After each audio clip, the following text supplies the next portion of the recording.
stabiliser. Voilà donc la simulation avec une vitesse de 8 en ne changeant pas les autres paramètres, et la stabilisation donc avec un âge des particules à 25 images. Donc on voit à plus ou moins 5 images, on voit donc que la flamme monte beaucoup moins haut bien sûr qu'avec une vitesse de 10 ici, donc on a une hauteur moins importante. Donc on pourra jouer soit sur la vitesse pour réduire la hauteur de l'élément gazeux en termes général, et ici de la flamme, donc jouer sur la vitesse en diminuant la vitesse, soit en jouer sur l'âge des particules. Donc on peut jouer sur ces deux paramètres. Donc ici je vais poser la simulation et faire un reset, et sur l'âge aussi je peux venir ici pour réduire, ramener par exemple à 20, et ça va me réduire donc bien sûr, on le comprend, la hauteur donc de la flamme, puisque les particules vont disparaître à l'âge de 20 au lieu de 25. Donc je peux relancer la simulation à ce moment-là, tout en conservant la même vitesse ici à 8, et je relance la simulation.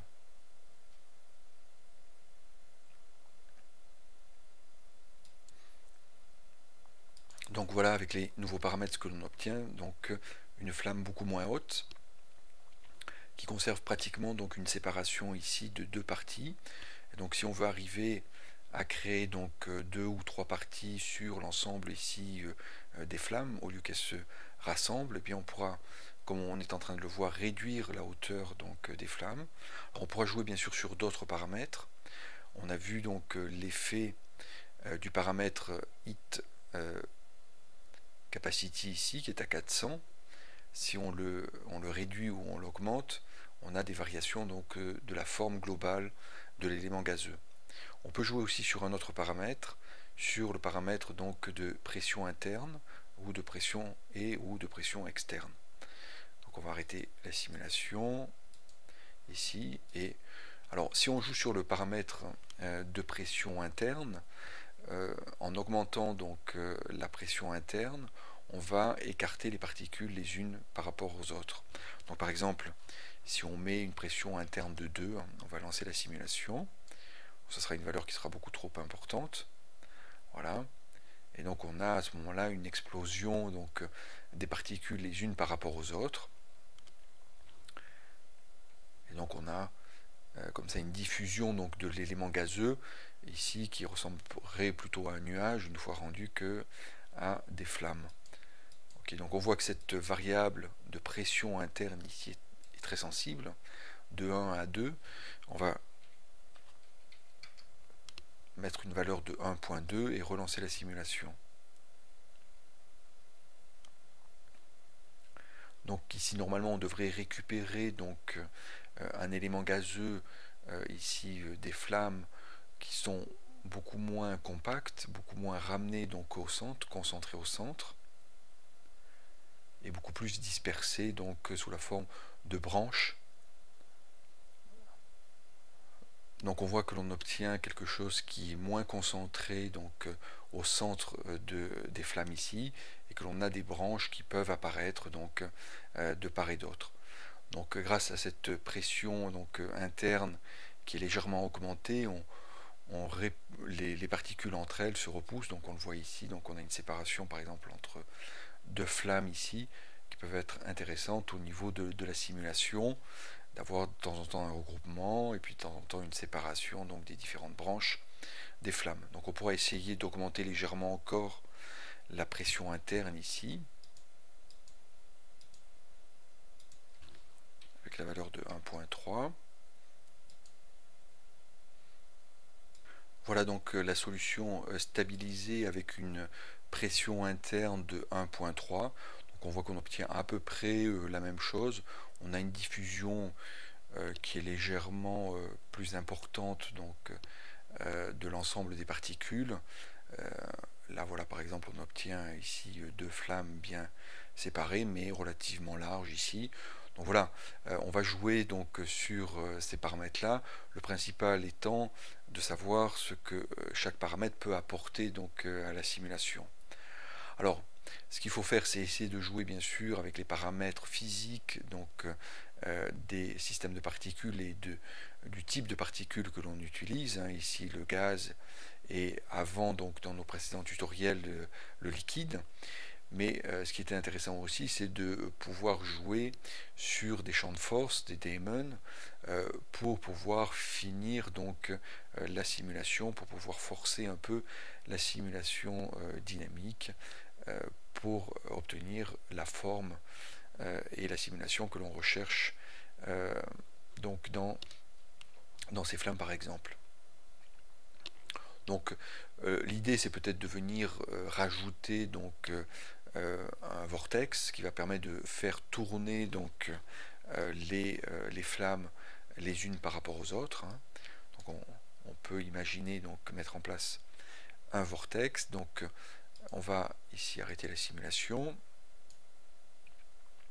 et on va venir ici dans les daemons donc venir chercher donc le vortex.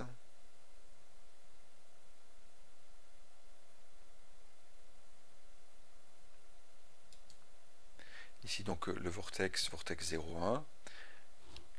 Ok. On va le remonter légèrement, voilà. Ok, donc ici on a la force de rotation donc du vortex. Alors ce qu'il faut regarder, bien sûr, c'est comment est disposé les flèches donc du vortex qui vont nous indiquer la rotation donc des particules par rapport à ce vortex. Donc ici on a donc un élément qui va tourner donc dans le sens des aiguilles d'une montre vu de haut. Alors on va légèrement donc mettre en rotation pour désymétriser un peu ce phénomène de vortex ici, voilà. Okay. Donc ici on a la rotation dans le node param, donc dans les paramètres du node, on a la rotation, donc la force de la rotation qui est à 1 ici. On va la mettre pour débuter la première simulation à 5 et le central ici, la force centrale, central strength, qui par défaut est à 0. Donc cette valeur est une valeur d'attraction donc vers le centre donc du vortex. Ici on peut très bien mettre une valeur négative qui va donc repousser légèrement donc les particules par rapport au centre du vortex. Donc on a le phénomène d'atténuation qui est ici linéaire. Donc l'atténuation linéaire ici donne la décroissance donc de 1 pour 1, ça veut dire en s'écartant d'une distance de 1 du vortex, on a une atténuation de 1. Et donc après, on a deux autres types d'atténuation, square et cubique. Donc square, la distance au carré, et cubique, la distance donc au cube d'atténuation. Donc de linéaire à cube, bien sûr, on va de manière croissante dans la force d'atténuation. Donc ici, on va laisser linéaire et on va venir bien positionner donc notre vortex. On va le mettre au départ pour que les flammes donc tournent dès le départ. Donc on va venir, voilà, le mettre ici. Okay. Voilà, donc on va lancer la simulation à partir déjà de cet élément daemon vortex qu'on a rajouté ici pour voir si cela modifie notablement donc la simulation.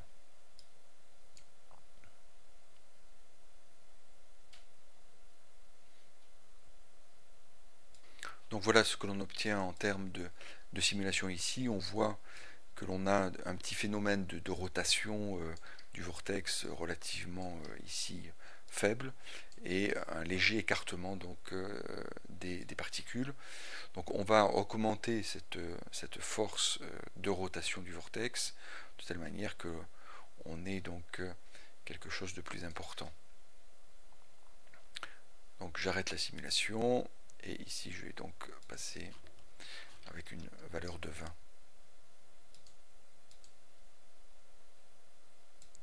voilà donc la simulation avec le vortex ici, ce qui permet donc d'avoir d'abord de récupérer une épaisseur